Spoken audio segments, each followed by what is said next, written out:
मैं बस 2 मिनट लूंगा। जी। वैसे तो आपका बहुत लंबा परिचय है, बहुत कम उम्र में आपने कला साहित्य के क्षेत्र में बहुत सारे काम किए हैं।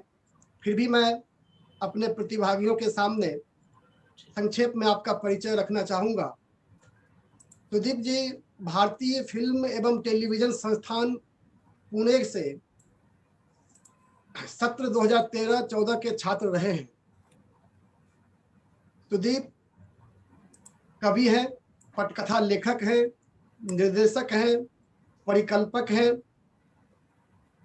वे सिनेमा, रंगमंच, साहित्य, पत्रकारिता, संस्कृति कर्म लगभग हर क्षेत्र में अपना योगदान दे रहे हैं। विश्वरंग अंतर्राष्ट्रीय फिल्म फेस्टिवल, जो हम जानते हैं कि रविंद्रनाथ टैगोर विश्वविद्यालय भोपाल का फेस्टिवल रहा है। साहित्य के क्षेत्र में भी ये विश्व महोत्सव ये विश्वविद्यालय करता रहा है। तो इस फिल्म फेस्टिवल 2020 के आप निदेशक रहे हैं। स्क्रीन राइटर्स एसोसिएशन मुंबई के गत वर्ष संपन्न हुए पहले अवार्ड्स की जूरी में भी आप नामित रहे। इन दिनों आप स्वतंत्र फिल्म निर्माण में संलग्न हैं। विगत वर्षों से देश की प्रमुख पत्रिकाओं, ब्लॉग, वेबसाइट आदि पर आपके सिनेमा संबंधित आलेख, कविता व गद्य का नियमित प्रकाशन होता रहा है। आप निहसो उपनाम से भी कविता लेखन करते हैं। सिनेमा पर श्रेष्ठ लेखन के लिए मध्य प्रदेश हिंदी साहित्य सम्मेलन का पुनर्नवा सम्मान आपको मिल चुका है। रविंद्रनाथ टैगोर विश्वविद्यालय भोपाल द्वारा जूनियर टैगोर फेलोशिप भी मिल चुका है। सिने समालोचना के लिए पहला विष्णु खरे स्मृति सम्मान। मैं अपने प्रतिभागियों को बता दूं कि विष्णु खरे जो हिंदी के बहुत बड़े कवि थे और जिनका गत वर्ष निधन हुआ, वे फिल्म के भी बहुत पारखी थे और कान फिल्म फेस्टिवल के भी जूरी मेंबर रहे थे। तो उनके नाम पर जो विष्णु खरे स्मृति सम्मान की शुरुआत हुई है, यह भी सुदीप जी को मिल चुका है। सुदीप जी भोपाल स्थित कला संस्थान बिहान के संस्थापक हैं। फीचर फिल्म लेखन और डॉक्यूमेंट्री निर्माण में निरंतर सक्रिय हैं। आज वे हमारे सामने history of Indian cinema evolution and development विषय पर अपनी बात रखेंगे। सुदीप जी को बुलाने से पहले मैं 2 शब्द उन्हीं का इस्तेमाल करूंगा जो उन्होंने गुरुदत्त पर एक कविता लिखी है, कहाँ हो गुरुदत्त। उसकी कुछ पंक्तियां रखते हुए मैं उन्हें आमंत्रित करना चाहूंगा। ये 2020 है, हम इसको 2021 भी कह सकते हैं, और वो 1964 जब तुम गए थे। 57 बरस हुए, आधी सदी से ज्यादा। क्या ये मजाक है कि तुम्हें जिसने नहीं देखा वो भी आज देखने की हसरत रखता है। ठीक वैसे ही जैसा कागज के फूल में तुमने दिखाया था, बड़े से स्टूडियो के बड़े से छज्जे से झांकते पाइप पीते हुए, और वैसे ही जैसा तुमने दिखाया था उसी बड़े से स्टूडियो में फटे हाल, जर्जर शरीर में पथराई और रोती आंखों से सीढ़ियां चढ़कर वहां से बीता रुतबा याद करते हुए, प्यासा में तुम एक छोटे मकान के छोटे छज्जे पर सिगरेट पीते हुए जिस ठसक से भरे दिखते हो ना, आज सजन मुहे अंग लगा लो, जन्म सफल हो जाए गाने में वैसे। लंबी कविता है, मैं उसका एक अंश रख रहा हूं। इस कविता के माध्यम से आप इतना तो समझ गए होंगे कि सुदीप जी हिंदी सिनेमा को किस संवेदनशीलता से देखते रहे हैं और उसकी जो क्लासिकी की परंपरा है उसे किस तरह से अपनी कविताओं में उतारते रहे हैं। तो मैं आमंत्रित करता हूं सुदीप सोहनी जी को। बहुत बहुत शुक्रिया डॉक्टर श्रीधरम जी, आपने इतने विस्तार में मेरा परिचय दिया। हालांकि उसकी इतनी जरूरत थी नहीं, क्योंकि हमारे पास समय बहुत कम है और हम अपने काम से या इस सब्जेक्ट के थ्रू ही हम एक दूसरे से परिचय प्राप्त करते रहें। मेरे लिए शायद वो ही ज्यादा बेहतर होता। पर फिर भी आपका बहुत सारा शुक्रिया। सबसे पहले तो मैं आत्माराम सनातन धर्म कॉलेज, उसकी पूरी ऑर्गेनाइजिंग टीम और प्रिंसिपल डॉक्टर ज्ञानतोष झा को बहुत सारा शुक्रिया कहना चाहता हूँ कि इस 2 हफ्ते लंबे सेमिनार में सिनेमा के मुझे भी एक पार्टिसिपेशन करने का मौका दिया। हिस्ट्री ऑफ इंडियन सिनेमा, ये विषय मुझे कहीं से भी एकेडमिक नहीं लगता, और मैं जब इस बारे में सोच रहा था, जब मुझसे कहा गया कि आप किस सब्जेक्ट के आसपास अपनी बात रखेंगे, तो मुझे लगा कि मैं वही बातें शेयर करूं जो मैंने सिनेमा को पढ़ने के दौरान as a practitioner, as a student महसूस भी की, कुछ चीजें जानी भी, और ऐसी कई जगहों पर मैं रहा, कुछ लोगों से मिला। तो मुझे लगता है कि हमारा जो मीडियम होता है जिसमें हम काम करते हैं, 2 चीजें उसकी हमेशा हमको याद रखनी चाहिए। एक तो होता है बेसिक फंडामेंटल्स, कि उसके एकदम बहुत ही शुरुआती बेसिक चीजें क्या हैं, किस तरह से वो सारी चीजें वर्क करती हैं, वो कोई भी हो, चाहे वो राइटिंग हो, वो कैमरा हो, वो संगीत हो, या मतलब किसी भी फील्ड में। और दूसरा जो है उसकी एक ठीक history, not in terms of all the facts and informations, but ये भी कि वो कौन लोग रहे जिन्होंने इस मीडियम को, किसी भी मीडियम को बनाया, उसका योगदान दिया। क्योंकि हिस्ट्री जो सब्जेक्ट है वो पढ़ने में हमें शायद बहुत बोरिंग सा लगता भी हो, बहुत सारे लोगों को मैंने ये कहते सुना है, पर मेरे लिए हिस्ट्री हमेशा से, बचपन से बहुत ही फैसिनेटिंग सब्जेक्ट रहा, क्योंकि उसमें इंफॉर्मेशन और फैक्ट्स तो थे ही, ठीक है, वो एक बात है, पर हमेशा से किसी भी चीज का इतिहास जो है उसने मुझे एक इमेजिनेशन करने की एक छूट जरूर दी। और चूंकि जैसा मेरा स्वभाव रहा, बहुत सारे शहरों को घूमना, अलग अलग मीडियम्स में जाकर काम करना, अलग अलग लोगों से मिलना, बातें करना, और वो कोई सा भी हो, कोई भी जगह हो, तो वहाँ उस जगह का अगर भूगोल है, उस जगह का अगर तो कोई ज्योग्राफी है या कोई इंफॉर्मेशन है, तो सहसा आप एक इमेजिनेशन के मोड में जाते ही हैं, अपनी कल्पना में, कि आज इस वक्त अगर मैं यहाँ खड़ा हूँ, तो 10 साल, 15 साल, 20 साल, 50 साल, 100 साल पहले ये सब कैसा कैसा रहा होगा। तो उसमें पर्सपेक्टिव तो जरूर इम्पोर्टेंट हो जाता है, क्योंकि मैं देख रहा हूँ, मैं समझ रहा हूँ और मैं इमेजिन कर रहा हूँ। लेकिन वो इंफॉर्मेशन, वो फैक्ट्स और थोड़ा बहुत कल्पना का इस्तेमाल, तो इस कारण से जो इतिहास है वो फिर बहुत ही इंटरेस्टिंग विषय बन जाता है। तो ऐसा ही कुछ सिनेमा के साथ भी है। FTII, film and television institute, जो कि पुणे में है, मैं जब वहाँ पर पढ़ता था, और कई सारी ऐसी जगहें हैं जहाँ हम वहाँ बैठते थे। आप में से अगर कोई लोग FTII गए हों, तो उस कैंपस को आपने देखा होगा, वहाँ पर सुना होगा कि एक विजडम ट्री नाम की जगह है, जहाँ ऋत्विक घटक अपने स्टूडेंट्स के साथ बैठते थे, या MT मेन थिएटर है, जहाँ पर पिछले 60, 70, 80 सालों से फिल्में दिखाई जा रही हैं, या वही कैंपस जो कि 1960 में फिल्म इंस्टीट्यूट बना, उसके भी लगभग 40 साल पहले प्रभात स्टूडियो के नाम से फेमस था, जो कि वी शांताराम, दामले, फतेहलाल और इस तरह से उनके सहयोगियों ने उसको डेवलप किया था। या उन्हीं जगहों पर कई सारी कहानियां मैं सुनता रहता था, तो मुझे हमेशा से ये बहुत फैसिनेशन होता था कि क्या ये वही जगह है, क्या ये वही सड़क है जहां पर सपोज मैंने गुरुदत्त या देवानंद के मिलने की कहानी सुनी, या शांताराम, जो वहां पर एक शांताराम पॉइंट करके एक जगह है, क्या ये वही जगह है जहां पर पुरानी फिल्मों की शूटिंग हो रही है, ब्लैक एंड व्हाइट की हो रही है, और काफी सारे लोग जो हैं वो लगे हुए हैं। तो ऐसी कई सारी जगह हैं, ये तो मैंने सिर्फ एक एग्जांपल दिया, पर अपने आसपास की या कई और जगहों की हम ऐसी हिस्टोरिकल वैल्यूज को जान के समझ के कहीं ना कहीं हम उन कहानियों में, उन फैक्ट्स में जाते हैं।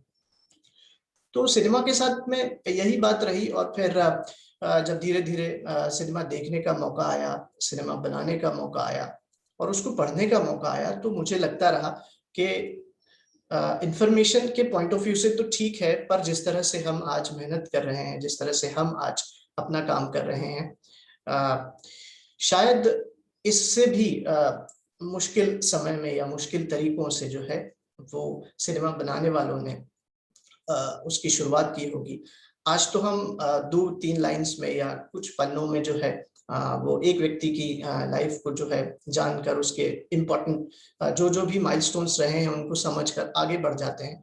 पर अगर हम बहुत माइन्यूटली, या सिनेमा की भाषा में मैं अगर कहूँ तो जूम इन करके देखें, तो शायद एक आदमी जो है वो बहुत इम्पोर्टेंट रहा होगा, उसका शायद उसने ऐसा कुछ काम किया होगा जिसके कारण वो सहूलियतें बाद के लोगों को मिलती रही। तो भारतीय सिनेमा का जो इतिहास है, मोटे-मोटे तौर पर हम सब लोगों को जो एक इंफॉर्मेशन है, अगर मैं बहुत मोटी-मोटी जानकारियों की बात करूं, तो हम लेट 40s या अर्ली 40s से या उसको समझ सकते हैं। हमारे पास सारी इंफॉर्मेशन है एक्टर्स को लेकर या डायरेक्टर्स को लेकर या सिंगर्स को लेकर। अगर एक मोटी-मोटी इंफॉर्मेशन अर्ली सिनेमा को लेकर रखें हम, तो एक आम भारतीय या जनरल जो हमारे पास इंफॉर्मेशन है वो लेट अर्ली 40s में लता मंगेशकर की होंगी, जो 42 से गा रही हैं। उसी के आसपास से हम बहुत सारे गाने सुनते रहे हैं, तो हम रफ़ी किशोर को भी समझते हैं। तो शायद हमारे पास वो थोड़ा बहुत उनका एक इंफॉर्मेशन आ जाता है, या दिलीप कुमार, राज कपूर, इस तरह से हम उनको अर्ली एक्टर्स को समझते हैं। या अगर कोई थोड़ा सा और इंफॉर्मेशन का पीस हमको मिलता है, तो हम थोड़ा सा और पीछे जाते हैं कि ठीक है, लेट 30s में जो है अशोक कुमार, के एल सहगल, इस तरह से हम हिंदी सिनेमा को, इंडियन सिनेमा को हम देखते हैं। फिर इंफॉर्मेशन की दो और पीसेस हमको मिलते हैं 1931 में, जब पहली बोलती film, talkie film Alam Ara release हुई थी। तो एक तो वो हमारे पास एक इतिहास का रेफरेंस पॉइंट है। और उसके भी पहले एक रेफरेंस पॉइंट 1913 का है, राजा हरिश्चंद्र का, जो कि राजा साहब फाल्के ने ये फिल्म बनाई थी।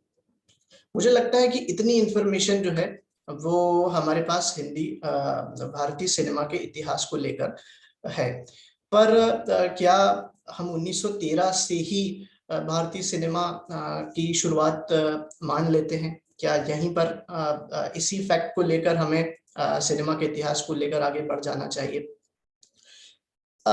मुझे लगता है कि इसके भी पहले 1895 जबकि पेरिस में पहली बार फिल्म कैमरा के थ्रू जो भी चीज रिकॉर्ड की गई थी, छोटी-छोटी फिल्में थी, तो लूमियर ब्रदर्स ने जब पेरिस में वो फिल्में दिखाई थी, तो उसको जो है उस मशीन को सिनेमेटोग्राफ कहते थे। और उसका भी एक ऐसा इंटरेस्टिंग स्टोरी है कि लूमियर ब्रदर्स के जो फादर थे, वो लेंस और फोटोग्राफी मशीन्स को बनाते थे, और उन्होंने अपने दोनों बेटों से ये कहा था कि भाई आप जो है इस टेक्निक में कुछ और नया सुधार कीजिए, और किसी बेहतर तरीके से किस तरह से आप जो है वो फिल्मों को कैप्चर कर सकते हैं, और इस तरह से भी कि वो एक लाभदायक धंधा, बिजनेस की शक्ल इख्तियार करे। तो मूविंग कैमरा को लेकर तो प्रयोग बहुत समय से चल रहे थे, अर्ली 19th सेंचुरी में, 1830s में, फिर 70s में। जिस तरह से वो काम कर रहे थे, एक बहुत ही famous example moving horse in motion का है। तो वो सारे प्रयोग तो चल रहे थे। और फिर लेट 19th सेंचुरी में, 1890 में, एडिसन ने जो है वो काइनेटोस्कोप बनाया था, जो कि एक बहुत बड़े कैलिडोस्कोप की तरह था, पर उसकी एक लिमिटेशन थी कि वो प्रोजेक्ट नहीं करता था। जिस तरह से हम एक पुराना एक बचपन में एक खिलौना खेलते थे कि उसको आँख पे रख कर हम जब उसको घुमाते थे और हमको रील्स चलती हुई दिखती थी, तो उसका एक बड़ा सा वर्जन जो था वो उन्होंने बनाया था, पर वो हैंडी नहीं था। तो इस तरह से लगातार प्रयोग तो हो रहे थे, और इसी दौरान लुमियर ब्रदर्स ने जो है वो सिनेमेटोग्राफ बना दिया। और चूंकि उस वक्त केवल फोटोग्राफी का नॉलेज था, और चूंकि मूविंग इमेजेस थे, तो इसलिए वो सिनेमेटोग्राफ था, तो इसीलिए जो है उन फिल्मों को भी सिनेमेटोग्राफी कहा गया। और इसी तरह से सिनेमा शब्द की उत्पत्ति होती है। फिर आगे चलकर जिस तरह से मूविंग इमेजेस कहा गया, तो उससे मूवीज शब्द बना। और जब उन्होंने वहां पेरिस में इस तरह से फिल्मों को दिखाना शुरू किया, तो उनके दिमाग में बहुत ही क्लियर कट आइडिया था कि टिकट लेकर जो है वो एंट्री देनी है, और इस तरह से जो है वो लोगों को हमको मूविंग इमेजेस दिखानी है। वो अपने आविष्कार को लेकर इतने पॉजिटिव भी थे कि उस वक्त कई सारे लोगों ने उन्हें वो सिनेमेटोग्राफ मशीन जो है वो खरीदने को कहा, पर उनका ये मानना था कि ज्यादा से ज्यादा इमेजेस वो इकट्ठा करेंगे, और इसी को वो जो है वो दिखाते रहेंगे, और इस तरह से जो है वो उनका बिजनेस आगे बढ़ता रहेगा। तो इस तरह से जब उन्होंने ये शुरुआत की और कई अलग अलग देशों में उसको पहुंचाया, तो अमेरिका और रशिया के बाद इंडिया में सबसे पहले जुलाई 1896 को पहली बार जो है वो फिल्मों का प्रदर्शन हुआ। अब एक बहुत इंटरेस्टिंग चीज है, मैं केवल इंफॉर्मेशन ही शेयर नहीं करूंगा। मैं कोशिश तो मैं ये कर रहा था कि कुछ वीडियोस भी मेरे पास अवेलेबल हो जाते, पर मैं वो सब नहीं कर सका। लेकिन कुछ कुछ ऐसी चीजें हैं जो आप लोग जरूर अगर नोट करके उसको देख भी सकते हैं। तो एक बहुत इंटरेस्टिंग डॉक्यूमेंट्री है वॉटसन्स होटल करके, वो शायद रिसेंट टाइम में बनी है। मैं भी यूं ही कुछ सर्च करते करते उस डॉक्यूमेंट्री तक पहुंचा। तो उस वॉटसन्स होटल जो डॉक्यूमेंट्री है, उसमें लगभग शुरुआती मिनटों में ही जो है वो 1896 में जब पहली बार ये फिल्मों का प्रदर्शन भारत में हो रहा था, उससे रिलेटेड जो है एक एडवर्टाइजमेंट शायद बॉम्बे गैजेट नाम के अखबार में छपा था। तो वो वो ऐसा कुछ सीन दिखाते हैं, क्योंकि वॉटसन्स होटल अपने आप में एक अच्छा आर्किटेक्चर है बॉम्बे में, जहांगीर आर्ट गैलरी के पास में, और वो हेरिटेज बिल्डिंग है। तो उसका पुराना रिकॉर्ड्स कोई लेकर आए, और बड़े बड़े से रजिस्टर्स लेकर आए, शायद वो अखबारों की कटिंग थी, और उसमें जो है वो उस एडवर्टाइजमेंट को पढ़ रहे थे, रिसाइट कर रहे हैं कि पहली बार जो फिल्म का एडवर्टाइजमेंट अखबार में छपा इंडिया में, उसको वो रिसाइट कर रहे हैं। तो उसी वॉटसन्स होटल में फिल्मों का प्रदर्शन हुआ था, और कुछ 4-5 फिल्में जो दिखाई गई थी। तो दरअसल जो शुरुआती फिल्में थी, वो हम उसको आज के समय में जिस तरह से हम फिल्में देखने के शौकीन हैं, वो तो नहीं थी। वो केवल सिंगल शॉट्स हुआ करते थे, माने कि उसमें कोई कट नहीं होता था, कोई एडिट नहीं होता था, और उसमें कैमरा की भाषा में भी अगर कहें तो कोई फेड इन या फेड आउट नहीं होता था। वो कट से खुलता था, एक ही जगह स्टैटिक कैमरा लगाया जाता था, और किसी एक घटना को वो जो रिकॉर्ड कर लेते थे, और वो तुरंत बंद हो जाती थी। तो इस तरह से छोटे छोटे लगभग 1-1 मिनट के, 2-2 मिनट के कुछ क्लिपिंग्स, जिसको आज की भाषा में हम कह सकते हैं, वो थे, पर उन्हें फिल्में ही कहा गया। और ऐसे कई सारे जो ये क्लिपिंग्स हैं, ये फिल्में हैं अर्ली सिनेमा की, वो आज भी हम यूट्यूब पर देख सकते हैं। तो उनमें से कुछ फिल्में, entry of cinematograph, arrival of the train, workers leaving from the factory, demolition, इस तरह से वो शॉट्स जो है वो फिल्में स्क्रीन की गई, वो दिखाई गई। पर इनका इम्पैक्ट इतना ज्यादा था कि जो भी व्यक्ति पहली बार इन सब चीजों को देख रहा था, अगर हम कल्पना करें कि पहली बार कोई आर्ट फॉर्म इस तरह से हमारे सामने इंट्रोड्यूस किया जा रहा हो, उस वक्त कैसा माहौल रहा होगा। और उन सबको वो सारी चीजें एकदम हूबहू असली जान पड़ रही थी। अराइवल ऑफ द ट्रेन के बारे में तो ये कहा जाता है कि कई सारे लोग जो हैं वो पहली बार जब इस फिल्म को देख रहे थे, तो उन्हें सच में ये लग रहा था कि ट्रेन जो है वो प्लेटफॉर्म से लेके उन तक ही आ जाएगी, तो अफरा तफरी जैसा भी माहौल हो रहा था। पर इनकी एक खास बात थी कि जैसे क्योंकि ये तो सिंगल शॉट्स थे, एक एक शॉट का था, एक एक 2-2 मिनट की ये फिल्में थी और साइलेंट फिल्में हुआ करती थी ये, इनमें कोई आवाज नहीं होती थी।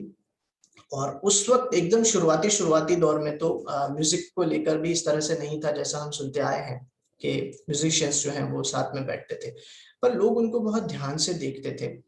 और सिनेमा यहीं पर जो है वो बड़ा खेल करता है कि उसको देखते समय, क्योंकि अंधेरे कमरे में जब आप उसको देखते हो तो वो आपके दिमाग पर बहुत ज्यादा असर करता है।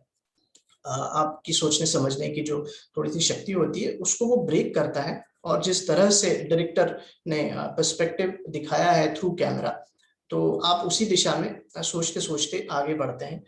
तो हालांकि वो रियलिस्टिक शॉट्स थे सारे, इमेजिनेशन की तो ऐसी कोई बहुत गुंजाइश नहीं थी, लेकिन फिर भी रियल टाइम में जो है आप बहुत सारी अलग अलग चीजों को देख रहे हो।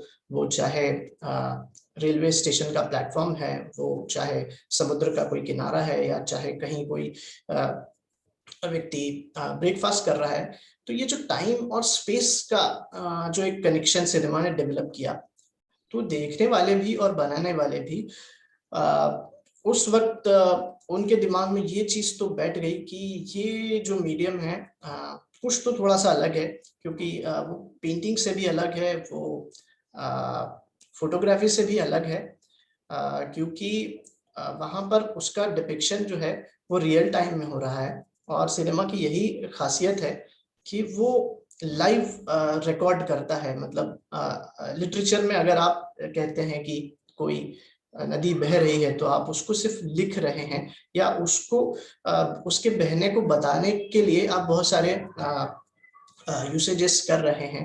पेंटिंग में या फोटोग्राफी में भी वो स्टिल है, पर कैमरा जो है वो उसके एग्जैक्ट फ्लो को, कितना फ्लो हो रहा है, क्या कलर है, उन सारी चीजों को बताता है। बट प्रोवाइडेड अ कंडीशन की एक पर्सपेक्टिव जो भी डायरेक्टर है वो लॉन्ग शॉट में दिखा रहा है, मिड शॉट में दिखा रहा है, क्लोजअप में दिखा रहा है। तो यह पर जब ये चीज का पता लगा तो सारे लोग जो हैं वो इस मीडियम को लेकर बहुत ज्यादा रोमांचित हो उठे। भले ही उस वक्त इतना टेक्निकलिटीज में सारे लोग नहीं गए थे, बट मैं इस पोर्शन को इसलिए भी थोड़ा सा बता रहा हूँ क्योंकि फिर आगे चलकर इंडियन सिनेमा में किस तरह से वो सारी चीजें अप्लाई हो रही हैं या गैप आ रहा है वो हमें यहीं पर मिल जाएगा। ये जो अराइवल ऑफ द ट्रेन, अगर सभी ने देखा ही होगा कि एक प्लेटफॉर्म से पर ट्रेन आ रही है, या सी बात करके जो एक है जिसमें कि दो बच्चे हैं वो जंप करते हैं और नहा रहे हैं। तो इनकी एक खास बात ये थी कि भले ही वो अननोइंगली वो शॉट्स उन्होंने बनाए, पर उनकी प्लेसिंग जो थी, कैमरा की जो प्लेसिंग थी वो डायनेमिकली प्लेस्ड थे। यानी कि अगर ट्रेन आ रही है तो उसको सामने से उन्होंने कैमरा नहीं दिखाया था, उन्होंने कैमरे को तिरछा रखा था, जिससे कि एक 3D इफेक्ट जो है वो अपने आप बन रहा था। प्लस जो है आपको तीनों चीजें, प्लेटफॉर्म भी दिख रहा है, ट्रेन भी दिख रही है, और वो एक तरह से जो है वो आप तक पहुंच रहा है, तो वो जो इफेक्ट आ रहा है। तो इससे ये पता चलता है कि अर्ली सिनेमा में भी इस तरह की चीजें जो है उनके मेकर्स जो है वो सोच सके थे, और उसका इम्पैक्ट जो है वो ऐसा हो रहा है कि बाद में फिर उसकी बहुत सारी थ्योरीज बनी शॉट्स को लेकर, एंगल्स को लेकर, तो वो सब बाद में वो सारी चीजें बनी। तो जब ये सारी फिल्में भारत में दिखाई गई 1896 में, तो बम्बई, और पहले तो बॉम्बे में ही दिखाया गया क्योंकि बॉम्बे वैसा भी अपने जमाने से आगे का ही शहर था हर समय में, और प्लस वो क्योंकि बिजनेस का हब था, तो वहां तो वो सारी चीजें दिखाई ही गई। और 1896 के बाद जब बॉम्बे में ये फिल्में दिखाई गई, लगभग जुलाई से लेकर अगस्त के महीने में, वॉटसन्स होटल में तो प्रदर्शन हुआ, लेकिन उसके बाद शिफ्ट हो गया था नोवेल्टी थिएटर में, और वहां पर ही जो है वो टिकट रेट्स जो हैं उसके हिसाब से एंट्री होने लगी। तो उस जमाने में भी 1 रुपए का जो है वो टिकट हुआ करता था। और फिर भी जो लोग हैं आज से लगभग 125 साल पहले भी 1 रुपए देकर लोग एंट्री कर रहे थे और फिल्में देख रहे थे। तो इसी पैटर्न में जो है आज तक हमारा सिनेमा चलता आ रहा है। ऑफ कोर्स अब थोड़े से एवेन्यूज बदल गए हैं। आप इंडिविजुअली जो है वो अलग अलग मीडियम्स पे, अलग अलग प्लेटफॉर्म्स पर फिल्में देख लेते हैं, पर ये जो बिजनेस का मॉडल है जो लूमियर ब्रदर्स ने सोचा था वो आज तक उसी तरह से वर्क कर रहा है सिनेमा को लेकर। बॉम्बे के बाद जो है अगली बार 1897 में फिल्मों को दिखाने के लिए जब प्लेस को चुना गया लूमियर ब्रदर्स ने, तो फिर उन्होंने कलकत्ता को चुना। तो ये इन 2 जगहों पर जो है इसलिए भी रिस्पांस अच्छा मिला। अगर थोड़ा सा हम इसको सोचकर भी देखें तो ऑफ कोर्स कोलकाता जो है वो प्री इंडिपेंडेंस एरा में अंटिल 1911 इंडिया का कैपिटल भी था, पर कल्चरली और इकोनॉमिकली और सोशली और पॉलिटिकली ये दोनों शहर और ये दोनों रीजन माने कि महाराष्ट्र और बंगाल वो बहुत रिच थे। वहां पर रंगमंच की परंपरा पहले से थी, लोक कलाएं वहां पर जो थी वो पहले से थी, लिटरेचर वहां का बहुत समृद्ध था। तो इस तरह से लोगों में एक क्यूरियोसिटी तो थी ही, आर्टिस्टिक बेंट जो है वहां पर पहले से था। 125 साल पहले भी हम आज के टर्म्स में नहीं, हम अगर वैसा सोचकर देखें, और इसीलिए इन 2 जगहों पर लोगों ने भी उसको हाथों हाथ लेना शुरू किया, अपना कंट्रीब्यूशन जो है वो करना शुरू किया। तो शुरुआती समयों में जब इस तरह से फिल्में दिखी तो तत्काल कुछ 3-4 लोग जो हैं जिनको कि हम इंडियन सिनेमा का पायनियर कह सकते हैं, उन्होंने अपना काम शुरू किया। और कुछ 3-4 नाम जो बहुत अर्ली सिनेमा में जिन्होंने योगदान दिया, कंट्रीब्यूशन किया, हमारे पास आते हैं। तो 2 नाम तो बहुत फेमस हैं, हरिश्चंद्र सखाराम भाटवडेकर, जिनको कि सावे दादा के नाम से जानते थे। ये बॉम्बे में थे और ये स्टिल फोटोग्राफी के एक्सपर्ट थे। इनकी अपनी फोटोग्राफी की दुकान थी और अलग अलग जगहों पर जाकर जो है वो फोटोग्राफी करते थे। कुछ बंगलों में जाकर भी करते थे, बड़े इंडस्ट्रियलिस्ट के वहां पर जाकर भी करते थे, और ये काफी फेमस थे। और इसी तरह से बंगाल में जो है वो हीरालाल सेन थे, हीरालाल सेन और उनके भाई मोतीलाल सेन। तो इन लोगों ने मिलकर उसी समय लगभग 1896 के बाद 1898 में ही हीरालाल सेन ने जो है वो रॉयल बाइस्कोप नाम से अपनी कंपनी बना ली थी। तो इनका काम ये होता था कि विदेशों से जो इस तरह की फिल्में आती थी, पहले तो लूमियर ब्रदर्स ही अपने डिस्ट्रीब्यूटर्स के साथ में ये सारी फिल्में दिखाते थे, पर जैसे जैसे 2-3 साल में ही जो है अलग अलग कंपनियां भी कैमरा मेकिंग में आ गई थी और वहां से एक्सपोर्ट करके जो है वो फिल्में अलग अलग जगहों पर अलग अलग लोगों को हीरालाल सेन जो है वो दिखाया करते थे। तो ये 2 लोग जो हैं इंडियन सिनेमा के पायनियर्स माने जा सकते हैं। इसमें भी सावे दादा जो थे उन्होंने सबसे पहले लूमियर ब्रदर्स से जो है वो कैमरा खरीदा था। और बहुत इंटरेस्टिंग फैक्ट ये है कि जब 1896 में पहली बार वाटसन्स होटल में फिल्में दिखाई गई थी तो उनके जो दर्शकों में सावे दादा भी एक दर्शक थे और उन्होंने तत्काल जो है इस पर अप्लाई किया कि उन्हें फिल्म बनानी चाहिए। और 3 साल बाद यानी कि 1896 में प्रदर्शन जो पहला हुआ था भारत में, उसके 3 साल बाद उन्होंने जब कैमरा मंगवा लिया और 2 छोटे छोटे फिल्म्स, द रेसलर्स और मंकी एंड मैन, ये 2 छोटे छोटे जो हैं फिल्में उन्होंने पहली बार बनाई। तो इनको धुलने के लिए उन्होंने लंदन भेजा था और जब ये पहली बार भारत में दिखाई गई तो लोगों ने जो है वो काफी अप्रिशिएट किया और इस तरह से इन्हें शॉर्ट फिल्म्स, पहली अर्ली शॉर्ट फिल्म्स जो है वो इंडिया की माना जाता है।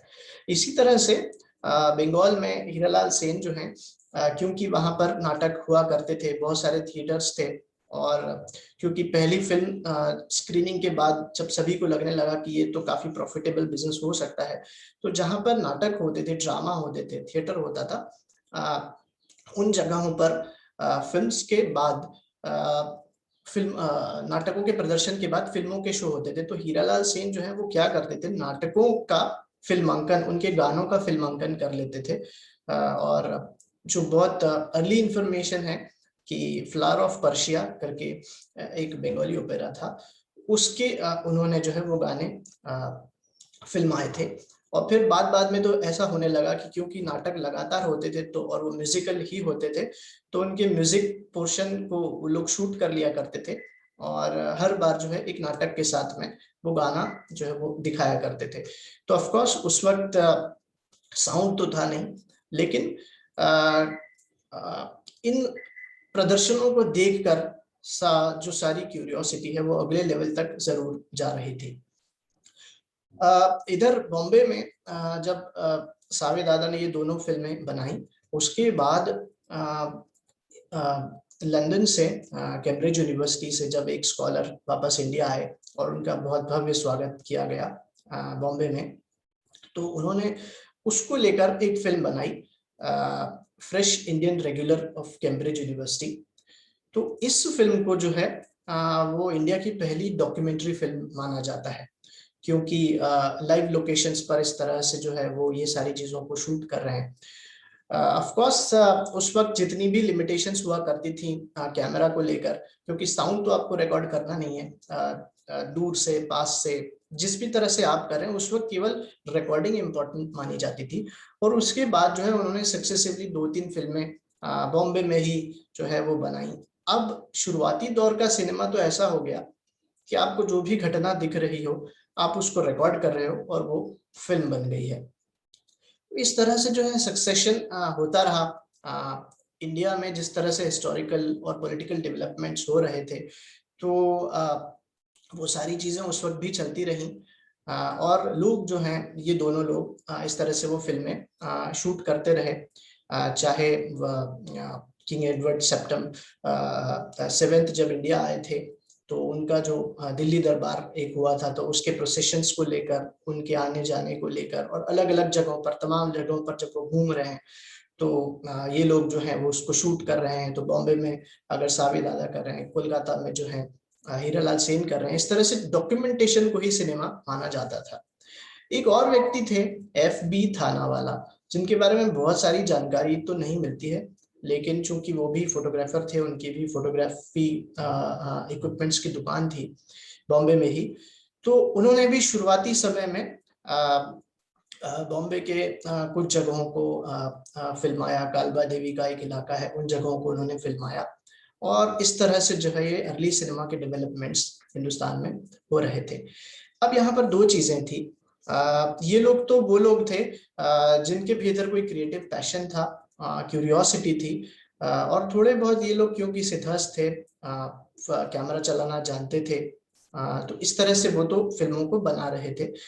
पर फिल्म शुरुआत से ही जो है महंगा मीडियम रहा है और धन के अभाव में फिल्म बनाना थोड़ा सा मुश्किल प्रैक्टिस हो जाती है। तो एक और व्यक्ति जो है बॉम्बे में जो कि रियल एस्टेट के कारोबारी थे, लेकिन वो कोलकाता शिफ्ट हुए, जमशेद जी फ्रामजी मदान, और उन्होंने 1905 के आसपास जो है अपनी एक कंपनी बनाई, एल्फिंस्टन मदान कंपनी, जो बाद में बनी। और उन्होंने 1907 में जो है पहला टॉकीज जो है, स्थायी सिनेमाघर जिसको कह सकते हैं, वो कोलकाता में बनाया, एल्फिंस्टन पिक्चर पैलेस, जो कि बाद में चैपलिन थिएटर के नाम से जाना जाता है। अब तो शायद वो बंद है, पर वो हमारा हिंदुस्तान का पहला सिनेमाघर था।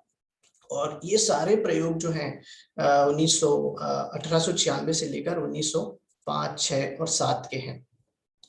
अब भी भारत में जो है सिनेमा इस तरह से तो बन नहीं पा रहा था जिस तरह से कि विदेशों में बन रहा था, क्योंकि अगर हम वर्ल्ड सिनेमा की हिस्ट्री को थोड़ा सा जानें तो हमको वर्ल्ड सिनेमा के हर देश के में फिल्मों का जो है वो इतिहास और अच्छी अच्छी फिल्में जो बनना शुरू हो गई थी, एडिटिंग की टेक्निक्स, ट्रिक कैमरा, इस तरह से सारी फिल्में मिल जाती हैं। जॉर्ज मेलिए जो कि वहाँ 1895 में पेरिस में थे जब वो पहली फिल्म दिखाई गई थी, उनकी काफी सारी फिल्में वो भी यूट्यूब पर अवेलेबल हैं। द वन मैन बैंड करके एक फिल्म है जिसमें, क्योंकि वो खुद एक मैजिशियन थे तो उन्होंने गजब की फिल्म उसी दौरान बना ली थी, जिसमें कि एक ही आदमी जो है वो 7 अलग अलग तरह के बैंड मेंबर्स का पार्ट जो है वो प्ले करता है। और वो मैजिक की तरह, क्योंकि वो मैजिक करना जानते थे, पर कैमरा पे वो मैजिक करना किस तरह से एडिटिंग को लेकर और सिनेमेटोग्राफी को लेकर वो काम किया। तो उन्होंने बिल्कुल इस तरह की मतलब एकदम जिसको कह सकते हैं आश्चर्यचकित कर देने वाली फिल्म बना दी थी। या ट्रिप टू द मून जैसी एक फिल्म थी जो कि बहुत अर्ली समय में 1900 में शायद बन गई थी, जिसमें कि इतना सारा इमेजिनेशन था। और अगर किसी ने देखा हो वो फिल्म, तो उसका एक बहुत ही आइकॉनिक सीन कि चंद्रमा जो है उसको उन्होंने आंखें और नाक कान उसके बनाए और एक रॉकेट पे से इंडिया से जो है वो धरती से जो है वो लोग कुछ लोग चंद्रमा पहुंचते हैं, तो वो रॉकेट उसकी आंख में, चंद्रमा की आंख में जाता है। तो ये जो बहुत ही आइकॉनिक इस तरह के जो सीन उन्होंने उसी वक्त डेवलप कर लिए थे, या उसी समय जो है वो अमेरिका में फिल्में बनना शुरू हो रही थी, अलग अलग जगहों पर बन रहा था। तो इंडिया में जो है कथा फिल्म की तरह कुछ भी इस तरह से बनता नजर नहीं आ रहा था, और जबकि 10 साल से ज्यादा का वक्त हो गया था। ऐसे ही जो है समय थोड़ा सा बीतता जा रहा था, और कुछ लोग जो फिल्म मेकर्स थे या कि मदान जो कि टूरिंग टॉकीज जैसा कुछ काम कर रहे थे, तो इसी तरह से कई सारे और लोग भी हैं वो अब ये बिजनेस कर रहे थे, वो बॉम्बे में हो, चाहे कलकत्ता में हो, चाहे रंगून में हो, चाहे कहीं भी हो देश के कई हिस्सों में। तो अब स्थाई जिसके पास नहीं था तो वो तंबू में लगा के फिल्में जो है वो दिखाता था। तो इस तरह से बिजनेस तो बढ़ गया था, और लोगों को ये तो समझ में आने लग गया था कि हम नहीं बना रहे हैं तो हम बाहर से उसको एक्सपोर्ट करके विदेशी फिल्में लाके लोगों को दिखा रहे हैं। पर और ये भी था कि भारत की जो जनता है वो फिल्में देखने की अभ्यस्त हो गई थी, पर कोई फ्रूटफुल रिजल्ट जो है वो अब तक नहीं निकल रहा था। 1910 के आसपास जो है दादा साहब तोड़ने जो कि बॉम्बे में एक इलेक्ट्रिकल कंपनी में थे, तो उन्होंने क्योंकि वो भी ड्रामा क्लब से, थिएटर से जुड़े हुए थे, तो उन्होंने अपने कुछ दोस्तों के साथ मिलकर फिल्म बनाने की योजना बनाई। पर चूंकि वही इमेजिनेशन जो है वो एक लेवल पर आकर कम हो जाता है, क्योंकि इसमें बहुत सारी चीजें लगती हैं, तो वो कथा फिल्म तक बात नहीं जा पा रही थी। लेकिन फिर भी क्योंकि वहां पर एक ड्रामा कंपनी एक नाटक कर रही थी भक्त पुंडलिक का, तो बॉम्बे में एक गार्डन में जो है उन्होंने उसके सारे आर्टिस्ट्स को कैमरा के सामने खड़ा किया और उसके सामने जो वो एक्शन करवाए, और फिर जो है इनके अलग अलग हिस्सों को जोड़ लिया और इस तरह से एक कथा रूपक बनाने की कोशिश की। तो अब क्योंकि ये एफर्ट अपने आप में बड़ा था, क्योंकि एक भरे पूरे नाटक को आप पहली बार फिल्मा रहे थे लेंथ में भी, तो भक्त पुंडलिक जो है वो इस तरह से 1912 में जो है वो इंडिया में दिखाई गई। अब कुछ लोगों को ये गलत फहमी भी होती है जिसमें कि इंडियन सिनेमा की जो हिस्ट्री को लेकर जब हम बात करते हैं कि क्योंकि 1912 में ये फिल्म बन गई थी और ये दिखा दिया था, तो इसको जो है ऑफिशियली इंडिया की पहली फिल्म माना जाना चाहिए। पर इसमें जो दो चार पॉइंट्स हैं जो मुझे लगता है कि ये क्यों इसे नहीं माना जाता, उसका एक कारण तो ये था कि ये बने बनाए नाटक का फिल्मांकन था, जिसमें कि स्क्रिप्ट वगैरह जो है वो तो नाटक कंपनी ने ही या उसके आर्टिस्टों ने ही लिखी थी। दूसरा जो है इसको लेकर कोई इस तरह से प्रयोग नहीं किए गए थे कि आप सेट्स बना रहे हैं, कॉस्ट्यूम्स बना रहे हैं, केवल आप एक जगह कैमरा प्लेस कर रहे हैं और उसको जो है उन्हीं एक्टर्स को जो है जो थिएटर में काम परफॉर्म कर रहे हैं उन्हीं एक्टर्स से आप काम करवा रहे हैं, और तो इस तरह से जो है वो एक फिल्म का शक्ल नहीं लेता है। लेकिन दादा साहब फाल्के इसी समय में जो है वो फिल्म बनाने का सपना देख रहे थे, और उनका भी एक पुराना इतिहास ऐसा रहा है, क्योंकि वो जे स्कूल ऑफ आर्ट्स में पढ़ते थे और उसके बाद उन्होंने बाकायदा ऑयल पेंटिंग का काम भी सीखा था, मॉडलिंग और आर्किटेक्चर का भी काम उन्होंने सीखा था, और प्रिंटिंग में भी वो ऑलरेडी थे। तो उनके दिमाग में जब उन्होंने सबसे पहली बार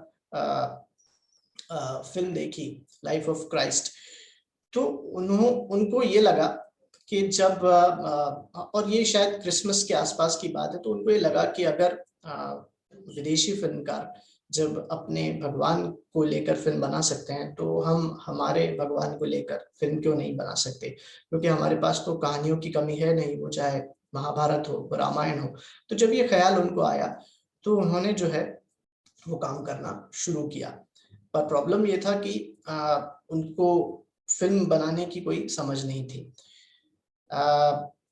इसमें भी बहुत सारी कहानियां हो सकती हैं, पर ऐसे ही एक इंफॉर्मेशन यहीं पर आती है कि दादा साहब फाल्के पर एक फिल्म मराठी में हरीश चंद्राची फैक्ट्री कुछ सालों पहले आई थी, जिसमें कि बहुत ही डिटेल में जो है उनके स्ट्रगल को लेकर और खास तौर से पूरा जो पोर्शन है वो केवल उनकी पहली फिल्म देखने से लेकर पहली फिल्म बनाने तक की कहानी जो है वो इस हरीश चंद्राची फैक्ट्री कहानी में फिल्म में दिखाई गई है।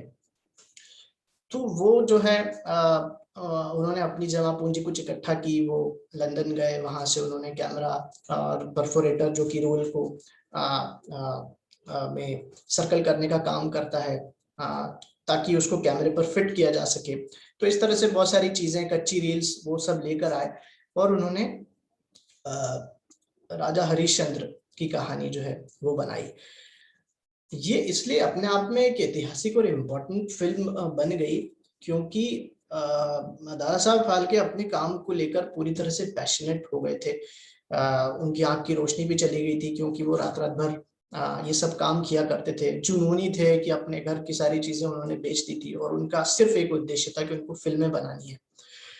तो ये राजा हरिश्चंद्र की कहानी उन्होंने लिखी, किस तरह से उन्होंने एक्टर्स को इन्वॉल्व किया। उस वक्त जो है वो कोई भी फीमेल नहीं मिल रही थी, तो जिस लॉज में और जिस एक होटल में वो खाना खाने जाते थे तो वहां पर एक अन्ना सालुके करके एक व्यक्ति थे जो कि वेटर थे, पर उनमें थोड़े से उनका बॉडी पोस्चर कुछ ऐसा था जिससे कि फाल्के कंफर्म कर चुके थे कि ये फीमेल की तरह ही दिखते हैं तो इन्हें लिया जा सकता है। तो इस तरह से पहली फिल्म बनी जिसमें कि अन्ना सालुके ने जो है वो हरिश्चंद्र की पत्नी तारामती का रोल किया।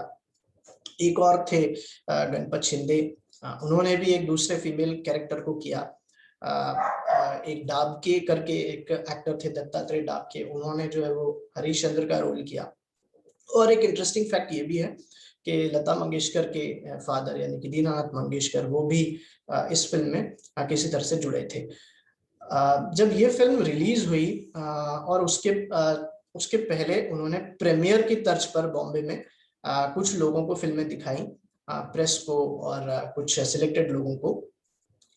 तो सारे लोगों ने बहुत सारी प्रशंसा की ऑफ कोर्स, और इसे इसलिए भी माना गया क्योंकि उनके सारे efforts, actors, costumes, camera, editing, ये सारी चीजें जो हैं वो भारत में हुई। दादा साहब फाल्के ही ऑफ कोर्स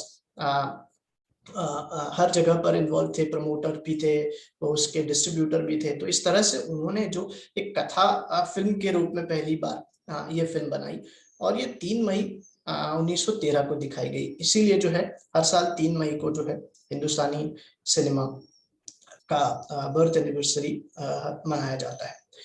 पर यहीं पर एक और इंटरेस्टिंग बात ये होती है कि हीरालाल सेन या सावे दादा या थानावाला या मदान, ये सब लोग जबकि 15 सालों से 16 सालों से काम कर रहे थे, पर इनके हिस्से जो है वो सिनेमा बनाने का श्रेय नहीं आ पाया उस तरह से। और एक और बात ये हुई थी कि जिसको कि आयरॉनिकली बहुत ही आयरॉनिक बात कह सकते हैं ट्रेजेडी के रूप में, कि सावे दादा ने तो 1987 या 8 के आसपास एक फिल्म बनाने का पूरा प्लान कर लिया था, पर चूंकि क्योंकि वो घरेलू बिजनेस था और जिसमें उनका भाई भी इन्वॉल्व रहता था, तो उनकी डेथ हो गई, जिसके कारण वो भीतर से खुद ही टूट गए और उन्होंने अपना आगे का सफर जो है वो कम कर दिया। थाना वाला जो थे, पता नहीं अननोन रीजंस, उन्होंने शुरुआती 2 फिल्मों के बाद कोई फिल्म नहीं बनाई। और हीरालाल सेन के साथ तो ये ट्रेजेडी हो गई कि लेटर ईयर्स में, माने 13, 14, 15, 16 में वो हालांकि कैमरा तो चलाना सीख ही गए थे और फिल्में बना ही रहे थे जब उन्होंने ड्रामा को फिल्मांकन करना शुरू कर दिया था, और फिर अलग अलग नाटककारों के साथ, अलग अलग मंडलियों के साथ वो फिल्में बना रहे थे। पर एक तो जो है उनको कैंसर हो गया था, और दूसरा उनका जो गोडाउन था उसमें आग भी लग गई थी, तो उनकी सारी फिल्में, उनका सारा काम जल भी गया था। तो इस तरह से जो इंडियन सिनेमा के पायनियर्स थे उनका बहुत ट्रेजिक एंड हो गया। और ये अपने आप में एक कहानी हो सकती है, ये अपने आप में कुछ भी हो सकता है कि ऐसा क्यों हुआ। और फाल्के जो कि लगभग 15 साल बाद फिल्म देखकर केवल एक सिनेमा घर में जाकर एक फिल्म देखते हैं और उसके बाद किस तरह से वो फिल्म आगे बना लेते हैं। तो बहरहाल ये सारी चीजें तो है ही, पर एक और चीज ये रही कि दादा साहब फाल्के क्योंकि इतने कन्विंस थे, उन्होंने अपनी लाइफ जो है वो लगा दी, अपना घर बार बेचकर, सब कुछ जो है उनका पूरा फोकस फिल्म मेकिंग को लेकर था। तो राजा हरिश्चंद्र के तत्काल बाद, यानी कि 1913 के बाद अगर 1914 हम जाते हैं, अगले एक साल में उन्होंने 2 फिल्में और बना ली। तो इसके तुरंत बाद जो है उन्होंने मोहिनी भस्मासुर करके एक फिल्म बना दी, और ये फिल्म भी 1913 में दिसंबर में रिलीज हो गई। और उस वक्त जो है वो नासिक में उसको शूट कर रहे थे, वहां कोई और ड्रामा कंपनी आई हुई थी, तो उसमें से उन्होंने 2 फीमेल एक्टर्स जो हैं वो उनको चुन लिया था। तो उनके नाम थे दुर्गाबाई कामत और कमलाबाई गोखले। तो इस तरह से ये जो 2 लेडीज हैं ये इंडियन सिनेमा की पहली फीमेल एक्ट्रेसेस हुई। और इनके साथ एक और वाकया इस तरह से जुड़ता है कि कमलाबाई गोखले के बाद उनके जो बेटे हुए वो अभी मराठी सिनेमा थिएटर में काम करते हैं, और उनके बेटे यानी कि वो है विक्रम गोखले और मोहन गोखले। जो मिस्टर योगी हम सबको याद है, तो मोहन गोखले को हमने कई सारी फिल्मों में देखा है, विक्रम गोखले तो अभी भी काम कर रहे हैं।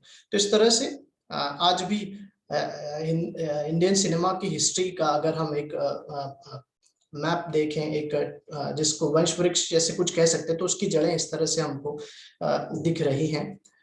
एक इंटरेस्टिंग फैक्ट ये भी है कि अगर लता मंगेशकर का कनेक्शन, उनके फादर का कनेक्शन पहली फिल्म के साथ था, विक्रम गोखले जो आज तक काम कर रहे हैं, और तो लिविंग उनकी लेगेसी है। तो इस तरह से उनके परिवार का 100 सालों का इतिहास हो रहा है। इसी तरह से आलम आरा जो पहली टॉकी फिल्म थी, तो पृथ्वीराज कपूर उसका हिस्सा थे, और कपूर क्लैन जो है इस तरह से काम कर रहा है। तो ऐसे हमको बहुत सारे इंटरेस्टिंग फैक्ट्स जो है इस दौरान भी मिलते हैं। तो बहरहाल दादा साहब फाल्के जो हैं उन्होंने जब मोहिनी भस्मासुर बनाया, और उसके तुरंत बाद जून तक में उन्होंने सत्यवान सावित्री नाम से एक फिल्म बनाई। तो एक ही साल के अंदर उन्होंने 3 फिल्में बना ली, और इस तरह से भी वो अपने पुराने लोगों से आगे रहे, कि क्योंकि वो लोग तो अपने एफर्ट्स को आगे तक लेकर नहीं गए और लगभग 1 फिल्म तक, 2 फिल्म तक या डॉक्यूमेंट्रीज तक ही सीमित रह गए। लेकिन दादा साहब फाल्के जो है उन्होंने 3 फिल्में एक के बाद एक के बाद एक बना दी, और इसी के साथ में जो है भारत में जो है, हिंदुस्तान में सिनेमा की इंडस्ट्री जो है वो एक तरह से पुख्ता हो गई, कि क्योंकि इन तीनों फिल्मों को काफी अच्छा रिस्पांस मिला, लोग जो है वो टिकट खरीद कर फिल्में देखते थे, तो बाकी लोगों को भी एकदम श्योरिटी हो गई कि भाई ये जो है प्रॉफिटेबल बिजनेस है और हम काम कर सकते हैं। तो अब इनके टक्कर में केवल एक व्यक्ति थे जो कि मदान थे, जो कि और 12-13 साल पहले से यानी कि अर्ली 1900 से काम कर रहे थे। पर चूंकि वो बिजनेसमैन थे और उनके पास केवल एक्सपोर्ट की सुविधा थी, वो केवल फिल्में बाहर से मंगाई थी, उनको एग्जिबिट करते थे। तो उन्होंने ये सोचा कि जब इस तरह से फिल्में बन रही हैं, तो फिर अगर मैं बाहर से फिल्में मंगा रहा हूँ तो बाहर से आर्टिस्ट्स को, टेक्नीशियंस को भी मैं हायर कर सकता हूँ। तो उन्होंने उस पैटर्न पर काम करना शुरू किया। तो आज अगर हम इस तरह से देख रहे हैं कि इंटरनेशनल कोलैबोरेशन होता है, या आर्टिस्ट्स या सारे लोग हम एक जगह से दूसरी जगह पर आते हैं, तो ये सारे जो है इनके सारे बीज जो है, या जिसको कह सकते हैं नींव जो है, उस समय बैठना बिछना शुरू हो गई थी। मदान थिएटर्स के बाद ये हुआ कि दादा साहब फाल्के अपनी 3 फिल्मों को लेकर, क्योंकि उनके सिंगल प्रिंट ही उस समय बने थे, तो 1914 में जो है वो इंग्लैंड गए। उन्होंने उनके रीप्रिंट्स बनाए, कुछ अच्छी मशीनें उन्होंने वहां से खरीदना चाहिए। और जब वो फर्स्ट टाइम इंग्लैंड गए थे और वहां कुछ लोगों से जब वो मिले थे जिन्होंने उनकी मदद की थी, तो उनकी मदद से अपनी तीनों फिल्मों का पहला एग्जीबिशन उन्होंने लंदन में किया। तो ये भी एक तरह से एक बड़ी बात हो गई कि हिंदुस्तान के बाहर जो है वो सिनेमा हिंदुस्तान का गया और बाहर के लोगों ने उसको देखा। हालांकि वो भी प्रीमियर की तर्ज पर ही हुआ था कुछ सिलेक्टेड लोगों के लिए, लेकिन फिर भी भारत में सिनेमा बन रहा है। भारत में इस तरह से सिनेमा की शुरुआत हो चुकी है और 1, 2, 3 फिल्में बन चुकी हैं, तो काफी अच्छा रिस्पॉन्स जो है वो वहां पर उनको मिला।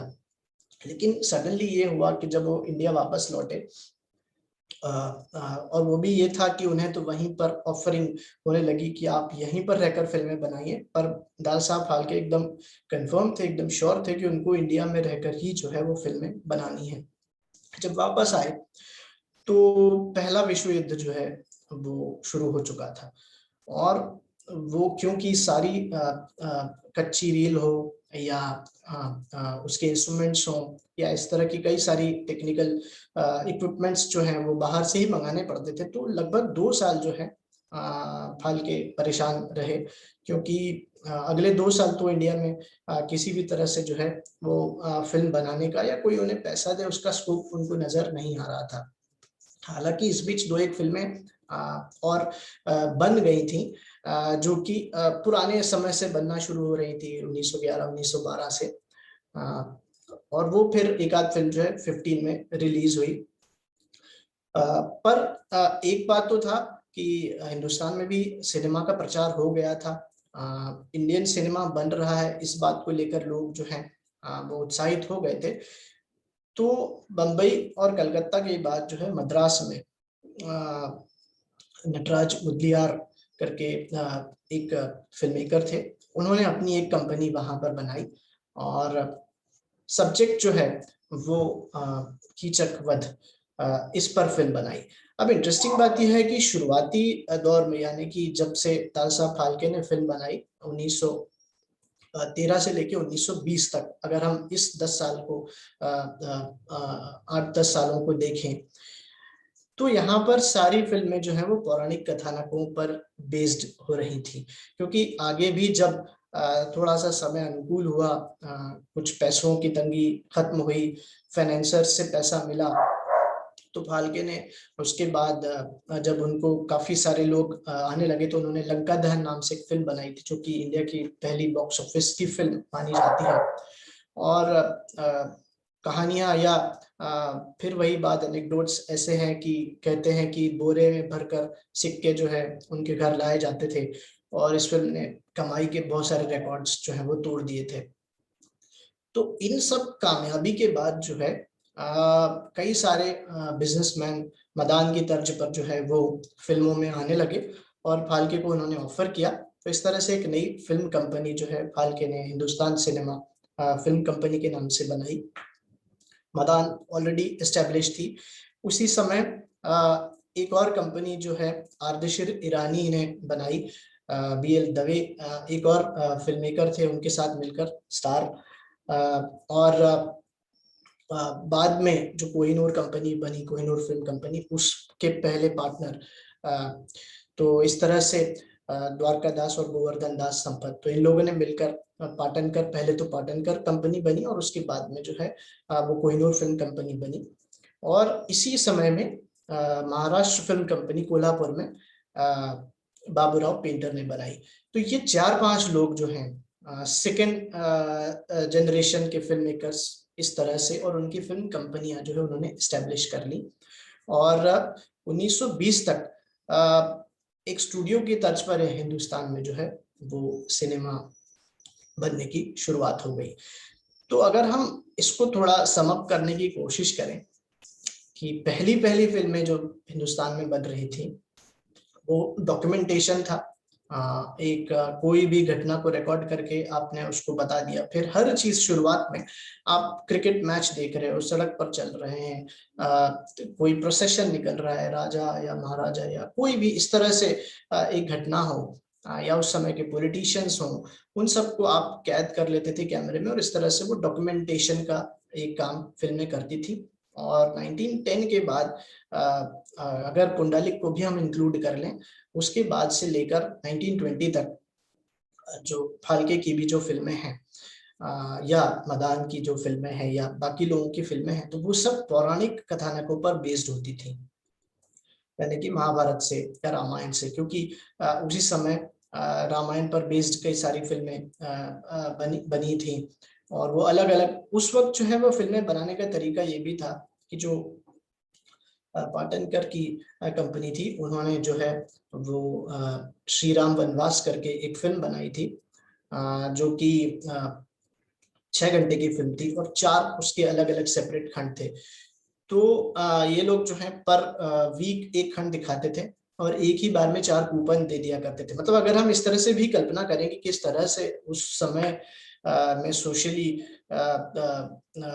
परिवर्तन सिनेमा में देखने को मिल रहा था, या किस तरह से बिजनेस को भी अप्रोच कर रहे थे लोग, तो वो एक ही बार में 4 कूपन दे दिया करते थे और इस तरह से फिल्में दिखा रहे थे, तो लोग जो है वो काफी अप्रिशिएट करते थे और उनको जो है कहानियां वही देखने को मिलती थी रामायण की या महाभारत की, जिससे वो जानते थे। तो मेकर्स को भी कोई तकलीफ नहीं होती थी, क्योंकि उन्हें पता था ये बिल्कुल वैसा ही था जैसे कि आज भी हम रामलीला कहीं भी हो रही हो, हम उसको देखते हैं क्योंकि हमें कहानियां पता होती हैं, पर हमारा इंटरेस्ट ये होता है कि वो कैसे उन कहानियों को कोई भी टीम परफॉर्म कर रही है या क्या दिखा रही है।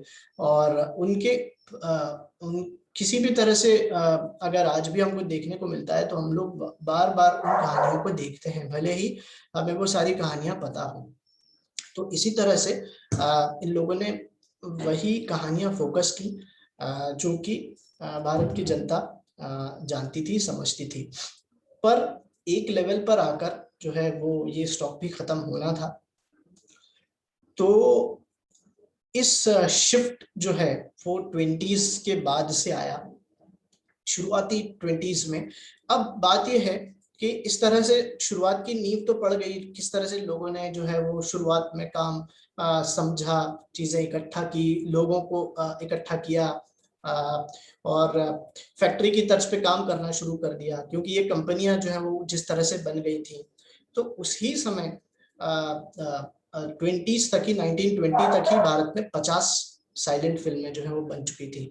और अगर एज अ होल उसको समअप किया जाए तो लगभग 2000 लोग फिल्म इंडस्ट्री से जुड़ गए थे और तकरीबन 3-4 लाख रुपए जो है ओवरऑल बजट फिल्म इंडस्ट्री का हो गया था।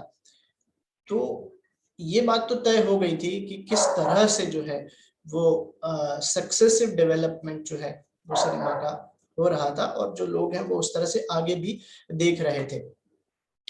पर पौराणिक कथानकों के बाद एक फेज जो है वो बदला 20s में, अर्ली 30s में, जब मदान थिएटर में काम करने वाले धीरेन गांगुली ने अपनी फिल्म कंपनी स्टैब्लिश की। और धीरेन गांगुली को जो है वो इंडिया का चैपलिन भी कहा जाता है, चार्ली चैपलिन, क्योंकि वो बहुत ही विजनरी फिल्म मेकर थे। उन्होंने एक इंग्लैंड रिटर्न्स के नाम से, जिसको कि बंगाली में बिलेत फेरात कहते हैं, नाम से एक फिल्म बनाई। ये फिल्म जो है वो सोशली चीजों पर कमेंट कर रही थी कि जो लोग फॉरेन जाते हैं, विलायत जा रहे हैं, या तो भारत के लोग उसको लेकर कंफर्टेबल नहीं है, या जिस तरह से वो शकुन अपशकुन की बात कहते थे, या फिर वहां से जो लोग यहाँ आकर उसी तरह के कस्टम्स को, रिचुअल्स को फॉलो कर रहे हैं, और इंडियन सबकॉन्टिनेंट में जिस तरह से लोग रहते हैं वो फ्लॉन्ट कर रहे हैं या शो ऑफ कर रहे हैं, जिस तरह से कर रहे हैं। तो उस पर एक कमेंट था इस फिल्म को लेकर, और ये एक ब्लैक कॉमेडी सरकाजम जैसी फिल्म थी। तो इस फिल्म के बाद जो है वो सारा सीन जो है वो बदल गया, क्योंकि फाल्के तो ऑफ कोर्स बना ही रहे थे पौराणिक कथानकों पर, और मदान स्लोली क्योंकि वो बिजनेस के अप्रोच से काम कर रहे थे तो उन्हें भी यहाँ पर संभावना दिखी। लेकिन एक और फिल्म मेकर बाबूराव पेंटर, तो ये दो जो लोग थे, धीरेन गांगुली और बाबूराव पेंटर, ये दो लोग जो हैं वो सिनेमा को, इंडियन सिनेमा को आगे ले जाने का काम करते हैं, क्योंकि इन दोनों ने ही जो है वो अगली पीढ़ी तैयार की सिनेमा की। अगर धीरेन गांगुली की बात करें, क्योंकि वो मदान से आए थे और उसके बाद जो है उन्होंने अपने असिस्टेंट्स बनाने शुरू किए। नितिन बोस थे, देवकी बोस थे, उनके साथ में बीएन सरकार जुड़े, पीसी बरुआ जुड़े, और आगे चल के फिर विमल रॉय उसी कड़ी में आगे आए। तो इस तरह से चेन जो है वो बनता गया। और सिमिलरली महाराष्ट्र फिल्म कंपनी जो कोल्हापुर में थी, उनके साथ में केशव धायबर थे बाबूराव पेंटर के साथ में, जो कि कैमरा सिनेमेटोग्राफर थे। उसी समय वी शांताराम उनके साथ जुड़ गए, दामले और फतेहलाल जुड़े। तो इस तरह से ये अगली पीढ़ी जो है वो काम कर रही थी। और बाबूराव पेंटर जो थे वो सिनेमा के एस्थेटिक्स को बहुत जल्दी ही उन्होंने भांप लिया था, और उन्होंने सिनेमा के आर्टिस्टिक पक्ष को और उसके कमर्शियल पक्ष को, दोनों को उन्होंने बहुत अच्छे से समझ लिया था। और अर्ली सिनेमा में जब हम बात करते हैं तो उनकी पहली या सेकंड फिल्म वत्सला हरण, जिसमें कि शांताराम ने भी एक रोल प्ले किया था, तो उसके उन्होंने पोस्टर्स भी बनवाए थे। तो ये पहला उदाहरण जो है हमको मिलता है कि हिंदुस्तानी सिनेमा में पोस्टर्स की शुरुआत कैसे हुई। इसी तरह से अर्ली 20s में सती अंजनी करके एक फिल्म थी, उसके ट्रेलर बनाए गए थे। तो सिनेमा को जो है वो आर्टिस्टिकली भी प्रेजेंट किया जा रहा था, पर कॉमर्शियल एंगल को भी ये लोग जो है वो देख रहे थे। और अब जो है वो रीजन वाइज, जहाँ का रीजन जिस तरह से डोमिनेट कर रहा है उस तरह से लोग जो है वो काम कर रहे थे, क्योंकि बंगाल हमेशा से पॉलिटिकली भी बहुत साउंड रहा है, तो वहां पर सोशल कंसर्न्स को लेकर इस तरह फिल्में धीरेन गांगुली और उनके बाद के लोग जो है वो बना रहे थे।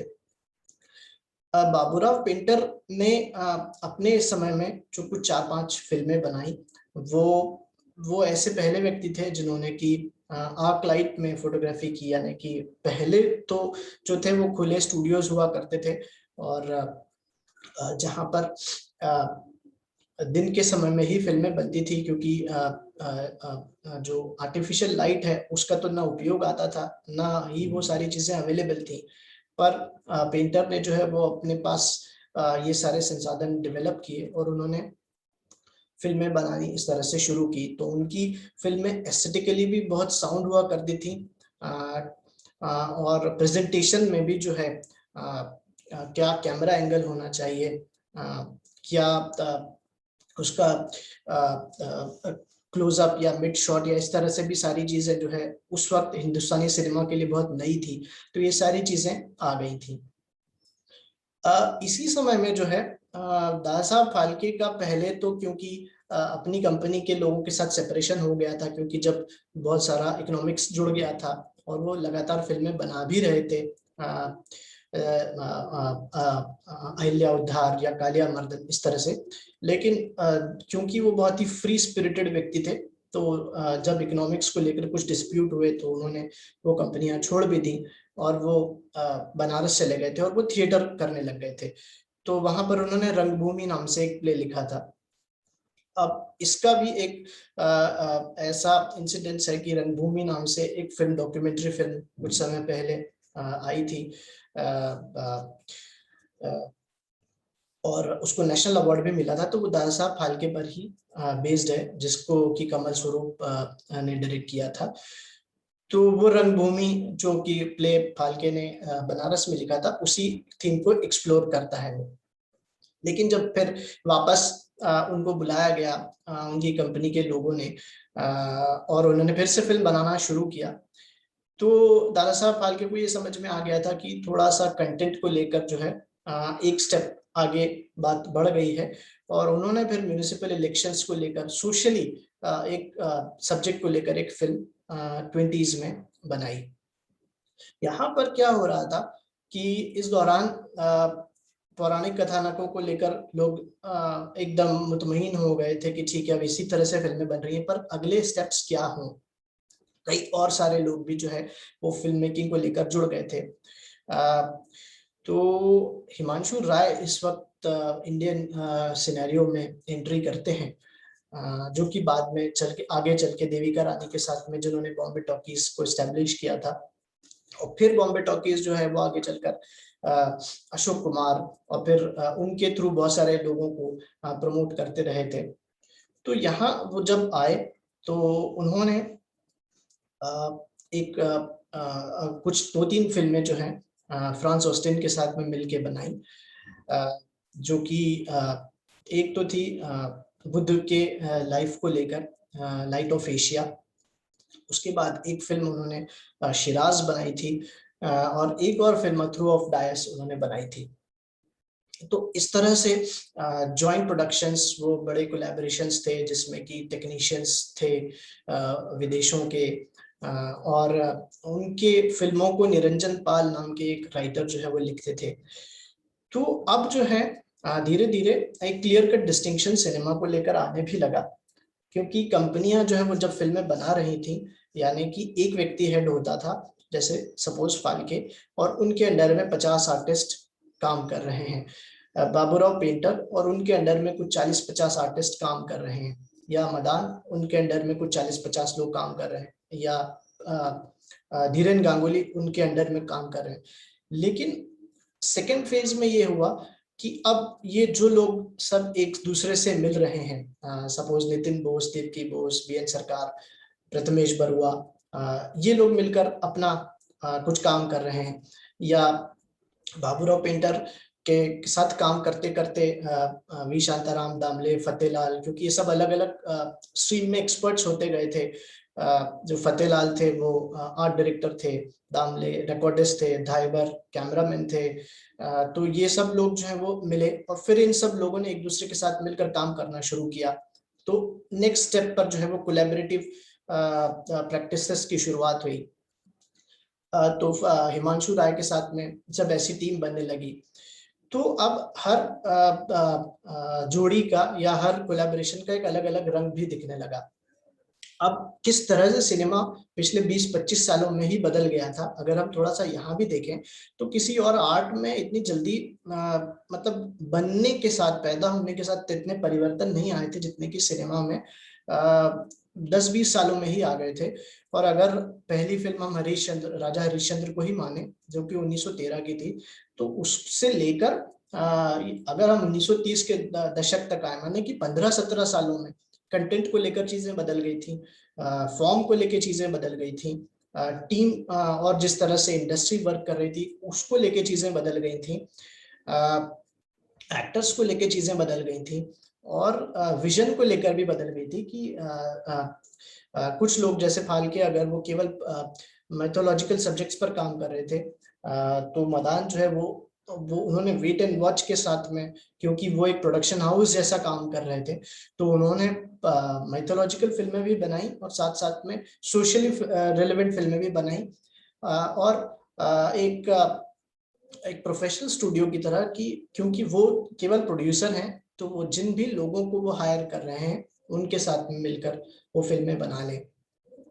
तो इस तरह से जब बनी फिल्में, तो लोगों को भी कलर समझ में आया कि जब बाबूराव पेंटर से अलग होकर दामले, फतेहलाल और वी शांताराम ने प्रभात स्टूडियो बनाया अपना, तो उनकी फिल्मों में अगर आप कैनवास जो है वो अगर सब्जेक्ट का बहुत बड़ा देखते थे, क्योंकि ड्रामा जो थिएटर का एक थिएट्रिकल एंगल होता है, जिसमें मेलोड्रामेटिक एलिमेंट्स होते हैं, वो चाहे कॉस्ट्यूम में हो, वो चाहे सेट्स में हो, इस तरह से अगर उन्होंने बनाया। साउंड ऑफ कोर्स उस समय तक आया नहीं था, पर अगर अभी हम केवल यहीं तक रहें तो वो कलर, वो फ्लेवर एक प्रभात का एक अलग तरह से दिख रहा है, और प्लस वो सोशल रिलेवेंट कंटेंट्स को लेकर फिल्में बना रहे थे। बंगाल में जो फिल्में बन रही थी, वो उनका कलर जो था वो कुछ इस तरह से हो गया था कि एक्टिंग अगर नहीं भी इम्पैक्टफुल है, लेकिन उसका एस्थेटिक्स जो है वो कुछ बहुत सुंदर है। तो इस तरह से जो है वो फिल्में अलग अलग तरह से बनने लग रही थी। तो ये तो 1930 तक जो है वो ये सारी चीजें चलती रही। लेकिन एक बात ये भी होता रहा कि इसी समय लगभग इसी दशक में अमेरिका में टॉकी फिल्में जो है वो शुरू हो गई थी, और जॉर्ज जैज सिंगर जो है वो 1927 में रिलीज हो गई थी। अब जब टॉकी जैसा मूवीज शुरुआत हो गई जो बोल रही है फिल्में, तो उसको लेकर पूरा विश्व सिनेमा में कह सकता हूँ कि वो दो धड़ों में बट गया था। हम अगर थोड़ा सा यहाँ पर रुके भी तो शुरुआती जो लोग थे जिन्होंने की नींव रखी थी, जो लोग जिसको कह सकते हैं कि सिनेमा मीडियम को, सिनेमा की कला को बनाने वाले जो लोग थे, जो केवल अपनी तरह से एक्सपेरिमेंट कर रहे थे, वो लोग बहुत अगेंस्ट थे। वो हॉलीवुड के स्टूडियोज हों, वो खुद चार्ली चैपलिन हो जो कि उस वक्त बड़ा काम कर रहे थे, बस्टर कीटन है, मतलब इस तरह से जो लोग काम कर रहे थे। हिंदुस्तान में भी जो लोग काम कर रहे थे, जैसे खुद फाल्के भी थोड़ा अगेंस्ट थे टॉकी फिल्मों को लेकर, पर कंफर्म किसी को भी कुछ नहीं था। कुछ लोग तो रिजिड थे ही थे ऑफ कोर्स कि नहीं ये दौर तो है जो बीत जाएगा। उसमें बाबूराव पेंटर भी थे, ऑफ कोर्स भी शांताराम भी थे। लेकिन जैसे ही ये सीन बदला, सभी को ये लग रहा था कि शायद एक आध फिल्म आएगी और फिर चला जाएगा, क्योंकि सब लोग एक ही तरह से काम करने को अभ्यस्त थे। तो चेंज जो है वो उसको महसूस नहीं कर पा रहे थे, या उसके बारे में कोई अनुमान नहीं लगा पा रहे थे। तो ये डावाडोल सिचुएशन तो हो ही रही थी, पर जैसे कि हॉलीवुड का तरीका रहा, क्योंकि वो उसने बहुत जल्दी जो है वो सिनेमा को पकड़ लिया था, उसके इंडस्ट्रियल स्वरूप को, और उनको समझ में आ गया था। इसलिए वो जो है वो, अगर आज उनकी फिल्में हमको बहुत रिच लगती हैं हर तरह से, तो ये सारी चीजें जो है हम थोड़ा सा हिस्ट्री में समझ सकते हैं कि उसके रूट्स कहाँ हैं, उनकी सारी चीजें कहाँ हैं, क्योंकि हॉलीवुड ने ये सब चीजें इंट्रोड्यूस कर दी थी।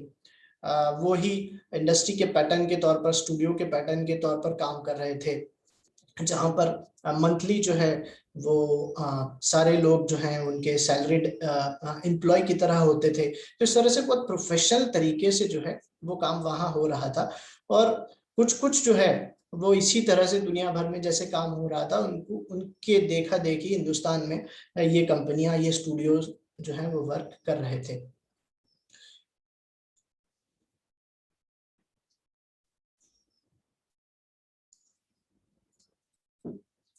मुझे आप बता दीजिएगा अगर समय मेरा हो जाए।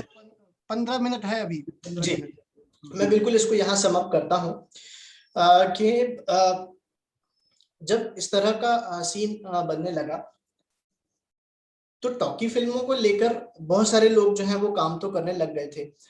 एक और शुरुआती समय में ही जब भाट वडेकर और हीरालाल सेन की हम बात कर रहे थे और मदान की बात कर रहे थे, तो अब्दुल अली और यूसुफ अली करके दो भाई लोग जुड़े थे हिंदुस्तानी सिनेमा में। पर ये भी वैसे ही थे मदान जैसे, क्योंकि इनको फिल्में बनाना नहीं आता था, लेकिन ये लोग एग्जिबिटर्स थे, अलग अलग देशों में जाके ये फिल्में दिखाते थे। तो ये इसलिए इम्पोर्टेंट है क्योंकि इन्होंने जो है लेट 30s में, यानी कि 27-28 के आसपास, 20s के आसपास आर्देशिर ईरानी के साथ मिलकर एक इंपीरियल फिल्म कंपनी बना ली थी, और इसी कंपनी ने जो है वो आगे चलकर आलम आरा फिल्म बनाई। तो उस समय तीन कंपनियां जो हैं, मदान भी उस समय दौड़ में थे कि पहली टॉकी फिल्म वो बनाएंगे, एक और कृष्णा कंपनी करके थी जो कि पाटनकर के साथ अलग हुए थे, कुछ लोग कोहिनूर के साथ अलग हुए थे। तो इस तरह से उन लोग जो थे, जो अर्ली सिनेमा बनाने वाले थे लोग थे, और इंपीरियल ऑफ कोर्स, क्योंकि अब्दुल अली यूसुफ अली एक बहुत ही स्ट्रॉन्ग प्रोड्यूसर हो चुके थे, और उनका कारोबार जो है पिछले 30 सालों में देश दुनिया में फैल गया था। तो उन्होंने सारी सुविधाएं जो है वो मुहैया कराई, क्योंकि तब अब तक तो चलन ये था कि साइलेंट फिल्में देखते हैं, म्यूजिशियंस उस वक्त तक आ जाते थे, और जो भी सीन चल रहा उसके अकॉर्डिंग जो है वो टॉकीज में वो उसी तरह से म्यूजिक जो है वो बजाते थे, और इस तरह से जो है लोग फिल्में देखने के आदी हो गए थे। लेकिन जो पहली फिल्म अगर आलम आरा दिखाना है, तो उसके लिए साउंड की व्यवस्था भी होनी चाहिए, प्रोजेक्शन भी ऐसा होना चाहिए, प्रोजेक्शन मशीन, क्योंकि उस वक्त तक जो है ऐसी टेक्निक थी आलम आरा के वक्त में कि कैमरा जैसे चल रहा है उसी समय साउंड रिकॉर्ड हो रहा था। वो उस टेक्निक पर उन्होंने फिल्म बनाई थी। तो ये फिल्म उन्होंने जो है बॉम्बे में एग्जिबिट की। और आलम आरा के बाद माहौल जो है हिंदुस्तानी सिनेमा का पूरी तरह से बदल गया। अब तक जो है वो चाहे मद्रास में फिल्म बन रही हो, चाहे कलकत्ता में बन रही हो, चाहे बम्बई में बन रही हो, या बड़ौदा में, या कहीं भी बन रही हो, वो कहीं इंडियन ही फिल्म कही जाती थी। लेकिन टॉकी के आने के बाद उसको रीजनल में भी बांट दिया गया, मराठी, बंगाली, मद्रासी या दक्षिण भारतीय, और फिर इस तरह से जो है वो सक्सेसिव डेवलपमेंट आगे चलकर सिनेमा का हुआ। तो मुझे लगता है कि हम 1930 तक जो है हिंदुस्तानी सिनेमा की जर्नी को यहाँ पर समाप्त कर सकते हैं। उसके आगे फिर जब अगर समय कभी रहा तो हम बाद में बात कर सकते हैं। हाँ, धन्यवाद सुदीप जी। आपने भारतीय सिनेमा के विकास में आए प्रमुख मोड़ों और पड़ावों को विस्तार से रेखांकित किया, साथ ही टेक्निक और कंटेंट के स्तर पर आए प्रमुख बदलावों से भी हमको रूबरू कराया। अमूमन हम लोग राजा हरिश्चंद्र से आलम आरा और कुछ फिल्मों की चर्चा कर आगे बढ़ जाते हैं, लेकिन आपने हमें विस्तार से तमाम उन पक्षों और प्रक्रियाओं को समझाया कि इतनी आसानी से चीजें आगे नहीं बढ़ गई। इसके लिए बहुत बहुत आभार। Thank you. एक आध प्रश्न अगर है तो हम ले सकते हैं, क्योंकि हमारे सारे जो ऑडियंस है मुझे लगता है कि पूरी तरह तन्मयता से सुनने में व्यस्त थे। आई होप कि मैं कुछ बात ढंग से रख पाया, बिकॉज इतिहास अपने आप में थोड़ा सा इतना जटिल सब्जेक्ट हो भी जाता है। ऊपर से ये जो समय है जिस वक्त में हम इतिहास सुन रहे हैं, तो आई होप कि मैं शायद अपनी बात ढंग से रख पाया होऊंगा। नहीं, बहुत ढंग से, और मैं बैठा हुआ हूँ, सुन रहा हूँ जी। और दरअसल जो बाद का इतिहास है उस पर तो बहुत सारी चीजें उपलब्ध है, इंटरनेट पर भी उपलब्ध है, लेकिन आपने जो प्रारंभिक बातें हमें बताई है जी। वो सारी चीजें इंटरनेट पर भी उपलब्ध नहीं है। तो जी। जी। ये हमारे लिए उपलब्धि है आपके आज का इस लेक्चर का, और हम आगे भी जब YouTube पर रहेगा तो हमारे लिए ये जो है एक एसेट्स के रूप में आपका ये लेक्चर रहेगा। जी। तो जी। इसके लिए आपका बहुत बहुत धन्यवाद, आभार। मैं देखूं अगर कुछ एक आध कोई प्रश्न हो तो हम ले सकें।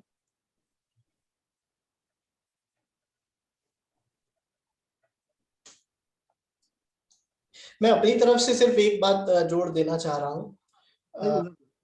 जो हमने अभी इतनी सारी साइलेंट फिल्मों की बातें की, अनफॉर्चुनेटली हमारे पास जो है एक रिकॉर्ड जो है कहता है कि लगभग 1200 प्लस फिल्में जो हैं 1913 से लेके 1934 तक जो है मूक फिल्मों के दौर में 1931 तक बनी, लेकिन उसमें से हमारे पास जो है वो केवल 10-12 फिल्में बची हैं। और वो भी ये है कि उसके कुछ अंश ही बचे हैं, बहुत कम 4-5-6 फिल्में जो है वो पूरी पूरी बची हैं। और बहुत सारे फिल्म फेस्टिवल्स जो हैं, दुनिया भर का तो सामान, दुनिया भर की फिल्में लोगों के पास बची, यानी कि 1895 की फिल्में आपके पास अवेलेबल हैं। जॉर्ज मेल्यू की जो फिल्मों के नाम लिए वो सब अवेलेबल हैं, पर हिंदुस्तान की फिल्में जो हैं वो न तो भाटवडेकर की कोई भी फिल्म अवेलेबल है, न हीरालाल सेन की कोई फिल्म अवेलेबल है। हमारे पास जो है वो हरिश्चंद्र, राजा हरिश्चंद्र जो फिल्म है, वो भी ये था कि फाल्के का वो पहला प्रिंट जो है वो तो खराब हो गया था, तो उन्होंने बाद में दूसरी बार फिल्म फिर से शूट किया था, तो उसका कोई सा प्रिंट बचा है। और उनकी एक ही फिल्म कालिया मर्दन, मैं अगर नाम नहीं भूल रहा हूँ शायद वही अवेलेबल है। और ये जो 3 फिल्में मैंने बताई, शिराज, थ्रू ऑफ डायस और लाइट ऑफ एशिया, ये पूरी अवेलेबल है। और दुनिया भर में जो फिल्म फेस्टिवल्स होते हैं, खैर इनके तो कोई भी प्रिंट अवेलेबल नहीं है, लेकिन पुरानी फिल्में जो जो भी अवेलेबल हैं उनके आजकल रिस्टोर्ड वर्जन्स जो हैं वो फिल्म फेस्टिवल्स में दिखाए जाते हैं। और इसको जो है मतलब मैं क्योंकि फिल्म फेस्टिवल्स अटेंड करता हूँ तो मैं वो सारे देख पाता हूँ। तो शिराज जो फिल्म है वो रिसेंटली जब लास्ट ईयर VR1 करके फिल्म फेस्टिवल जो इंटरनेट पर दिखाया गया था उसमें शिराज फिल्म दिखाई गई थी। तो हम वो फिल्में देखकर अगर कभी किसी को देखने का मौका मिले तो हम बस कल्पना कर सकते हैं कि उस दौर में लोगों ने कैसे कैसे वो फिल्में बनाई। तो बस हाँ, एक प्रश्न कि जो पुरानी फिल्में हैं, आपने कहा कि कई फिल्मों की प्रिंट भी अब नष्ट होने के कगार पर है ही नहीं। क्या या है ही नहीं? जी तो हमें उसे बचाने के लिए क्या कोई जो रीमेक है या इस तरह से कुछ जो है कुछ कोशिश हो रही है सरकार के द्वारा या फिल्म इंस्टीट्यूट के द्वारा? देखिए, नेशनल फिल्म आर्काइव जो है पूना में है, फिल्म इंस्टीट्यूट के पास में ही है। वो तो सरकारी संस्था है ही, पर वो भी जो है 1964 में एस्टेब्लिश हुआ था। अगर आप देखें कि राजा हरिश्चंद्र 1913 में बनी थी, यानी कि 50 साल बाद फिल्म मेकर्स की फिल्में जो है बचाने के लिए प्रयास शुरू हुआ। तो आप सोच सकते हैं कि इस दौर में कितना सारा जो है वो खत्म हो चुका होगा। आलम आरा का प्रिंट जो है वो जल गया था। तो इस तरह से बहुत सारी चीजें तो खत्म हो गई, पर अब जो जो फिल्में अगर कुछ कुछ चीजें बची हो साइलेंट एरा के बाद की ही, ऑफकोर्स साइलेंट एरा का तो कुछ भी नहीं बचा है, कुछ 4-5 फिल्में जो मैंने नाम बताए वो बचे हैं। और नेशनल फिल्म आर्काइव के अलावा बॉम्बे में एक फिल्म हेरिटेज फाउंडेशन है। शिवेंद्र सिंह डूंगरपुर काफी बड़े फिल्म मेकर हैं, और उन्होंने जो पीके नायर जो थे जिन्होंने की नेशनल फिल्म आर्काइव बनाया था, उन पर एक फिल्म बनाई थी सेलुलॉइड मैन। तो उन्होंने अपने प्रयासों से बॉम्बे में फिल्म हेरिटेज फाउंडेशन जो है वो शुरू किया है। तो ये संस्था जो है ये इंटरनेशनली कोलैबोरेट कर रही है। अगर रिसेंटली आप सबने एक समाचार पढ़ा होगा कि जो इंटरनेशनल फेडरेशन है फिल्म आर्काइविंग का, उसने अभी रिसेंटली अमिताभ बच्चन को जो है वो सम्मानित किया है, जो कि फिल्म हेरिटेज फाउंडेशन से जुड़े हुए हैं। तो रिस्टोरेशन का काम जो है वो ये दो संस्थाएं जो है वो इंडिया में कर रही हैं। मुझे लगता है कि और कुछ हमारे मित्रों ने कमेंट भी किया है कि 1930 तक आप आए और अभी बहुत कुछ जो है बाकी रह गया। तो 1930 से 50 के बीच में अगर 4-5 फिल्म जो टर्निंग पॉइंट हो, अगर उसका नाम का जिक्र करना चाहें आप। उसके बाद से तो हमको पता है, क्योंकि हम के एल सहगल का नाम जानते हैं, अशोक कुमार का नाम जानते हैं, सोहराब मोदी का नाम जानते हैं, मोतीलाल का नाम जानते हैं। तो ये सारे लोग, ऑफ कोर्स देवदास उस समय बन गई, पीसी बरुआ ने बनाई थी, तो जिसमें कि बिमल रॉय भी जुड़ गए थे। तो केदार शर्मा ने उसके डायलॉग लिखे थे। मैं इसलिए थोड़ा सा स्किप कर रहा हूँ क्योंकि फिल्म मेकिंग में भी बहुत सारे बदलाव आ गए थे, एक्टिंग में बदलाव आ गया था। साइलेंट फिल्मों में जिस तरह से लोग खड़े होते थे, अब टॉकी आने के बाद वो बदल गया था, क्योंकि साउंड भी जो है वो कैप्चर करना होता था, तो एक्टिंग के तरीके बदल गए थे। तो ये सारी चीजें आई, और इन 4-5 लोगों के बाद जैसे कि अछूत कन्या है, बंधन है, जीवन नैया है, औरत करके एक फिल्म बनी थी 1940 में, महबूब खान ने ही बनाई थी, जिसको कि बाद में फिर से उन्होंने सेम कहानी को बनाया था मदर इंडिया के रूप में 57 में। और उसके बाद का तो फिर हमको दिलीप कुमार, राज कपूर, देवानंद, ये सब ऑफ कोर्स पता ही है। नीचा नगर हमको पता है, धरती के लाल एक फिल्म है पता है। तो इस तरह से बात का इतिहास तो आसानी से जो है वो हम ढूंढ सकते हैं।